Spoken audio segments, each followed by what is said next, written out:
Emergency के दौरान बिहार को जितना टारगेट मिलता था उससे दुगना नसबंदी करवा देता था। सेक्स के प्रति अधिक जागरूकता बढ़ने के कारण हो रहा है बिहार के अंदर। करेगा ठीक है, लेकिन अंतिम में भीतर मत घुसाओ, उसको बाहर कर दो।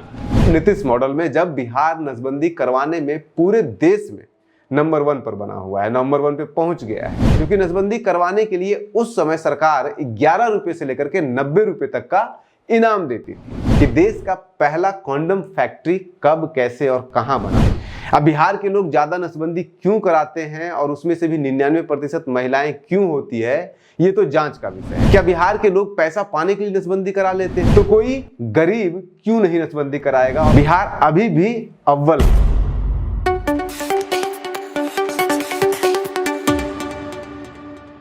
इंदिरा गांधी और संजय गांधी के दौर में, इमरजेंसी के दौर में जबरदस्ती नसबंदी करने की कहानियां आपने खूब सुना होगा और ये भी सुना होगा कि इसी जबरदस्ती नसबंदी करने के कारण 1977 के चुनाव में इंदिरा गांधी और कांग्रेस की लोकसभा चुनाव में हार हो गई थी।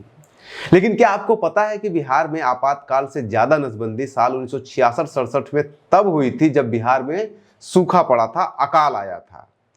क्या आपको पता है कि बिहार में सबसे ज्यादा 6 लाख लोगों की नसबंदी साल 1977-78 में हुआ था, जब देश में आपातकाल खत्म हो चुका था। बिहार में भी आपातकाल खत्म हो चुका था और देश के अंदर कांग्रेस की नहीं बल्कि जनता पार्टी की सरकार थी।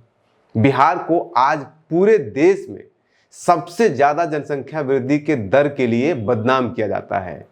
लेकिन क्या आपको पता है कि भारत सरकार के स्वास्थ्य एवं परिवार कल्याण मंत्रालय के रिपोर्ट के आंकड़ों के अनुसार पिछले कुछ सालों से पूरे देश में सबसे ज्यादा नसबंदी सिर्फ इसी बिहार में हो रहा है। क्या बिहार में आज भी सबसे ज्यादा नसबंदी इसलिए होता है क्योंकि नसबंदी कराने से सरकार पैसे देती है? क्या बिहार के लोग पैसा पाने के लिए नसबंदी करा लेते हैं? अभी भी बिहार में नसबंदी की कहानी आज सुनाएगा न्यूज हंटर्स 3 हिस्सों में। एक, जब सूखा और अकाल के कारण बिहारियों ने भर भर के अपना नसबंदी करवाया था, और उसके बाद फिर इमरजेंसी के दौरान बिहार को जितना टारगेट मिलता था उससे दुगना नसबंदी करवा देता था। और फिर नीतीश मॉडल में जब बिहार नसबंदी करवाने में पूरे देश में नंबर 1 पर बना हुआ है, नंबर 1 पे पहुंच गया है। क्या इसके पीछे बिहार की गरीबी जिम्मेदार है, जैसा 1966-67 के अकाल में हुआ था? सब जानेंगे, लेकिन एक एक करके। तो शुरू करते हैं सबसे पहले हिस्से से। बिहार के गया के एक इतिहासकार हैं ज्ञान प्रकाश, जो प्रिंसटन यूनिवर्सिटी में प्रोफेसर हैं। उन्होंने 4 साल पहले एक किताब लिखी थी, emergency chronicles Indira Gandhi and democracy turning point, जिसमें उन्होंने बताया था कि साल 1966-67 के दौरान अकेले बिहार में कुल 1 लाख लोगों ने नसबंदी करवाया था, और अगले साल यानी कि 1967-68 के दौरान 2 लाख लोगों ने नसबंदी करवाया था। इस समय आपातकाल देश में नहीं लगा हुआ था। जबकि इसी दौरान पूरे हिंदुस्तान में मात्र 5 साल पहले 1962 में पूरे हिंदुस्तान में मात्र 1,72,000 लोगों ने नसबंदी करवाया था।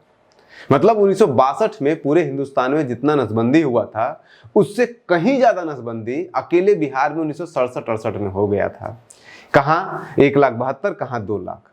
साल 1966-67 में पूरे देश में सूखा और अकाल पड़ा था, खास करके बिहार और उत्तर प्रदेश में, जिसमें लगभग 2,500 लोगों की जान गई थी, जिसमें से अकेले लगभग बिहार में 1,500 लोगों की जान गई थी। मतलब अकाल का प्रकोप सबसे ज्यादा बिहार में पड़ा था, और संभवतः इसीलिए बिहार में इस अकाल में भूखा से बचने के लिए बिहारियों ने बड़ी संख्या में नसबंदी करवाया था, क्योंकि नसबंदी करवाने के लिए उस समय सरकार 11 रुपए से लेकर के 90 रुपए तक का इनाम देती थी। उस दौर में एक शिक्षक का वेतन 100 रुपए 200 रुपए से ज्यादा नहीं होता था। जिस बिहार में साल 1965-66 में नसबंदी का जितना टारगेट मिला था उसका मात्र 12% बिहारियों ने नसबंदी करवाया था। उसी बिहार में अगले साल यानी कि 66-67 में जब पूरे देश में और खास करके बिहार और उत्तर प्रदेश में सूखा और अकाल पड़ा था, तब लगभग 1 लाख से अधिक बिहारियों ने नसबंदी करवाया था। नसबंदी में भी 3 तरीका होता है। एक होता है कॉपर लगवाना, दूसरा होता है मर्द का नसबंदी, और तीसरा होता है औरत का नसबंदी। कॉपर लगाने के लिए सरकार 11 रुपए देती थी, और अगर मर्द नसबंदी करवा रहा है तो 30 रुपए, और अगर औरत नसबंदी करवा रही है तो 40 रुपए दिया जाता था। इसके बाद फिर औरत की नसबंदी का जो चार्ज था वो सरकार ने बढ़ा करके 40 से 90 कर दिया था। मतलब सबसे ज्यादा पैसे औरत के नसबंदी करवाने पर मिलता था। इसलिए देश में नसबंदी कराने का ट्रेंड औरतों में अधिक हो गया, क्योंकि औरतों के नसबंदी करवाने पर 2 गुना से अधिक पैसा मिलता था। जिस दौर में एक शिक्षक का वेतन 200 रुपये से अधिक नहीं होता था, उस दौर में अगर किसी गरीब को उसका आधा वेतन, एक शिक्षक का आधा वेतन सिर्फ एक नसबंदी कराने के लिए मिल जाए, तो कोई गरीब क्यों नहीं नसबंदी कराएगा। और खास करके तब जब भयानक सूखा और अकाल पड़ा हुआ और लोगों के पास पेट भर के खाना खाने के लिए पैसे नहीं हो। जो आपातकाल अपने नसबंदी के लिए प्रसिद्ध है, उस नसबंदी के दौरान भी बिहार को साल 1976-77 के दौरान एक साल में मात्र 3 लाख नसबंदी करवाने का टारगेट दिया गया था, जबकि बिहार साल 1967-68 में ही बिना कोई आपातकाल के, बिना कोई टारगेट के 2 लाख नसबंदी करा चुका था एक साल के अंदर। आपातकाल के दौरान बिहार में पूरे हिंदुस्तान का एकमात्र ऐसा राज्य था जिसने जितना नसबंदी करवाने का टारगेट दिया गया था उससे दुगना, यानी कि 3 लाख टारगेट दिया गया था और 6 लाख बिहार ने नसबंदी किया था 1977-78 के दौरान।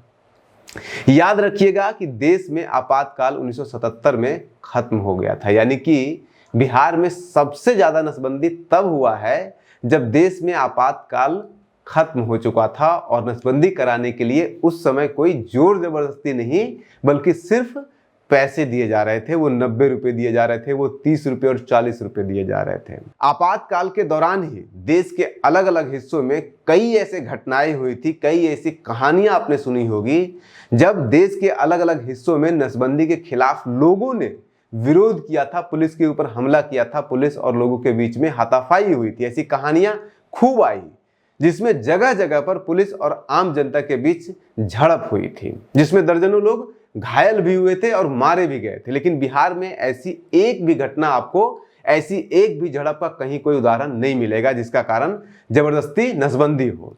यही बगल में उत्तर प्रदेश में नसबंदी के खिलाफ कई ऐसी घटनाएं आई थी, जैसे कि सुल्तानपुर, मुजफ्फरपुर, गोरखपुर और प्रतापगढ़ के साथ साथ हरियाणा के पिपली में भी लोगों और पुलिसों के बीच हिंसक झड़प हुआ था इसी नसबंदी के खिलाफ विरोध करने में। लेकिन बिहार में एक भी ऐसी कोई घटना नहीं देखने को मिली है।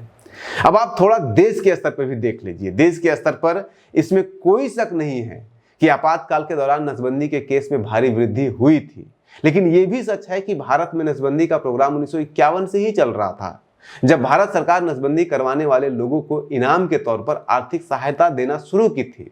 उसके साथ साथ सरकारी नौकरी करने वाले लोगों को विशेष सुविधा दी जाती थी, कई तरह के पेनलाइज किया जाता था अगर आपके 2 से अधिक बच्चे हैं, 3 से अधिक बच्चे हैं। और ऐसा करने वाला भारत देश का, पूरे दुनिया का पहला देश था।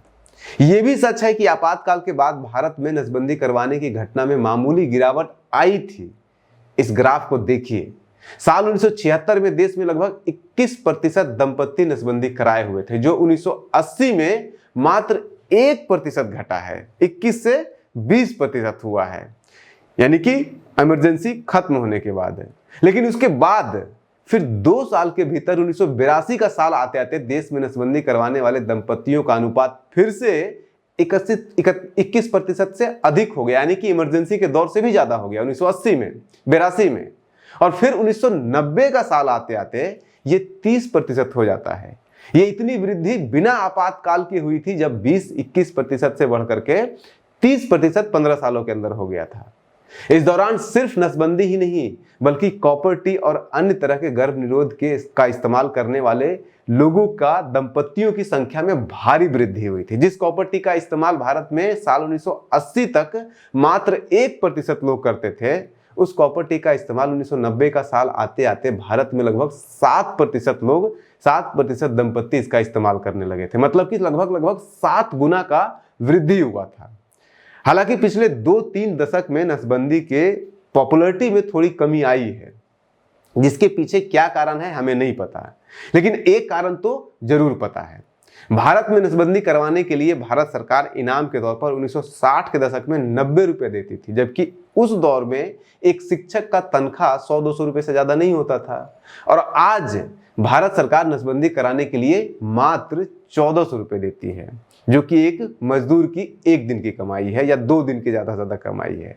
और वो भी 2014 से पहले मात्र 600 रुपए ही देती थी, जो आज की डेट में अगर केरल जाएंगे तो एक बंधुआ मजदूर की भी कमाई नहीं है। जबकि आज किसी भी शिक्षक की सैलरी 50,000 से कम नहीं है। यानी कि आज कम से कम अगर 1960 के हिसाब से देखें तो कम से कम 25,000 रुपये, 20 से 25,000 रुपये मिलना चाहिए नसबंदी कराने के लिए, उस दौर के अनुपात के हिसाब से।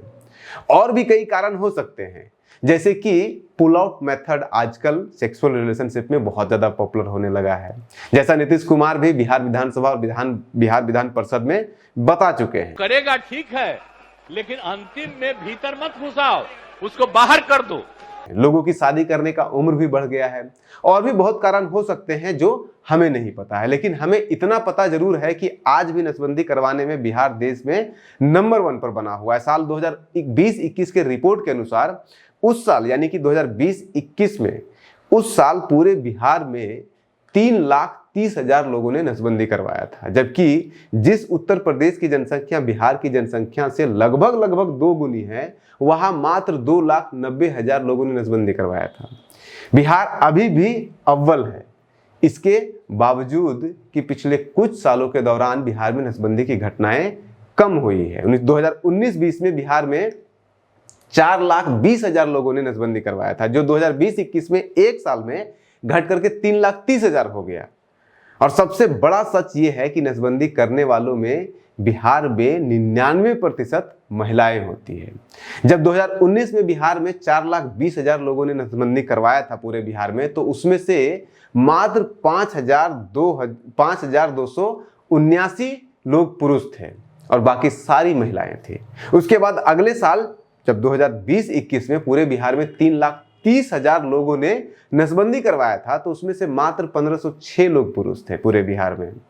अब बिहार के लोग ज्यादा नसबंदी क्यों कराते हैं और उसमें से भी 99% महिलाएं क्यों होती है, ये तो जांच का विषय है। हो सकता है कि ऐसा नीतीश कुमार के द्वारा बिहार विधानसभा, बिहार विधान परिषद में दिए गए उस ज्ञान के कारण हो रहा है, सेक्स के प्रति अधिक जागरूकता बढ़ने के कारण हो रहा है बिहार के अंदर, या फिर महिलाओं के सशक्तिकरण के कारण हो रहा है बिहार के अंदर, या फिर पैसे के लिए लोग नसबंदी ज्यादा करवा रहे हैं। क्योंकि अभी भी अगर आप महिला हैं और नसबंदी कराते हैं तो ज्यादा पैसे मिलेंगे, अगर आप पुरुष हैं तो आपको कम पैसे मिलेंगे। लेकिन अगर पैसे के लिए नसबंदी करवाना ही कारण है, पुरुष क्यों नहीं कराते हैं? 1966-67 में जब देश में अकाल पड़ा था, तब उस समय पे पुरुष और महिला दोनों बराबर संख्या में लगभग नसबंदी करवा रहे थे। लेकिन आज 99% सिर्फ महिलाएं करवा रही है बिहार में, और 1% भी पुरुष नहीं करवा रहे हैं। हमें इसका असली कारण क्या है ये पता नहीं है, लेकिन हमें इतना तो पता है कि देश का पहला कॉन्डम फैक्ट्री कब, कैसे और कहां बना था, और वो भी हम आपको बताएंगे पूरा कहानी, लेकिन अगले वीडियो में। बने रहिए न्यूज हंटर के साथ। नमस्कार।